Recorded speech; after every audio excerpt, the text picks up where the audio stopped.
આગામી બકરી ઈદ પર્વ શહેરમાં શાંતિપૂર્ણ માહોલમાં ઉજવાય છે તે માટે પોલીસ પ્રશાસન સક્રિય બન્યું છે। આ સંદર્ભે ગોધરા પોલીસ સ્ટેશન ખાતે એક મહત્વપૂર્ણ શાંતિ સમિતિ બેઠકનું આયોજન કરવામાં આવ્યું હતું અને ગતરોજ ગોધરા ડિવિઝન વિસ્તારમાં 9 કિલોમીટર લાંબુ ફૂટ પેટ્રોલિંગ કરાયું હતું। ગોધરામાં આગામી બકરી ઈદ પર્વ નિમિત્તે પોલીસ અધિકારીઓની અધ્યક્ષતામાં યોજાયેલી બેઠકમાં હિન્દુ અને મુસ્લિમ સમાજના અગ્રણીઓ મોટી સંખ્યામાં ઉપસ્થિત રહ્યા હતા।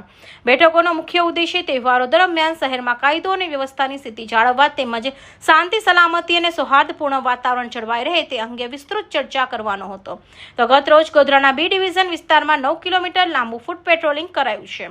શાંતિ સમિતિની બેઠક પૂર્ણ થયા બાદ સામાજિક કાર્યકર રમજાનની જુજારામાં સમાજના તમામ નાગરિકોને એક ખાસ અપીલ કરી હતી। તેમણે કહ્યું હતું કે સનાતન ધર્મ અને હિન્દુ સમાજની ધાર્મિક લાગણીઓ દુભાય નહીં તે માટે તહેવાર દરમિયાન કોઈએ પણ ગાય કે ગોવંશ કુરબાની આપવી નહીં।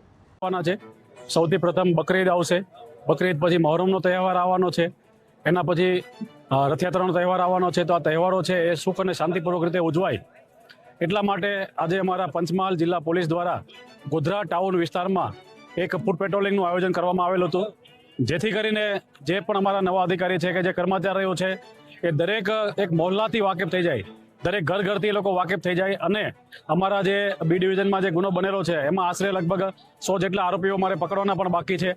અને નજીકના ભવિષ્યમાં જ્યારે ઈદ આવે છે તો જ્યારે ગૌવંશના કોઈ કતલનો બનાવ કોઈ ન બને એના માટે તકેદારીના ભાગરૂપે અમારા જે પંચમહાલ જિલ્લા પોલીસ દ્વારા અને લોકોની અગાસીઓને પણ બધું ચેક કરવા માટે ડ્રોન દ્વારા પણ અમે આ પેટ્રોલિંગ રાખવામાં આવેલું હતું। બકરી ઈદ પર્વ નિમિત્તે ઊંટ એક દુર્લભ પ્રાણી હોવાથી તેની પણ બલિ કે કુરબાની ન આપવા માટે તેમણે અનુરોધ કર્યો હતો।